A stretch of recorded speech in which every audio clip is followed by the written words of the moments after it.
కన్న తల్లిదండ్రులకు సంబంధించిన అంశంలో ఏ విధంగా పిల్లలు బాధ్యతగా ఉండాలనే ఆలోచనతోని గౌరవ ముఖ్యమంత్రి గారు, గౌరవ మంత్రి గారు లక్ష్మణ్ గారు ఈ సామాజిక బాధ్యతగా ఈ బిల్లును ఏర్పాటు చేసినట్టుగా నేను భావిస్తున్నాను. లేదు అధ్యక్ష, కేవలం ఈరోజు దీన్ని అడ్డుకోవడానికి, తల్లిదండ్రులను పిల్లలు ఆదుకోవాలనే దాన్ని కూడా అడ్డుకోవడానికి ఇలా బీఆర్ఎస్ పార్టీ నాయకులు చేస్తున్న తతంగం చూస్తే సభ్య సమాజం తలదించుకునే విధంగా ఉంది అధ్యక్ష.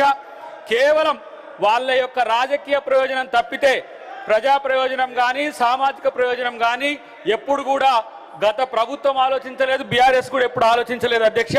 నేను అంటున్నా, ఇలాంటి ఒక మానవీయ కోణం నుంచి ఈ చట్టాన్ని తయారు చేసినప్పుడు ఆహ్వానించాల్సింది పోయి ఈరోజు సభ్యులు ఇలాంటి గోలను పెట్టడం అనేది నిజంగా సిగ్గుచేటు.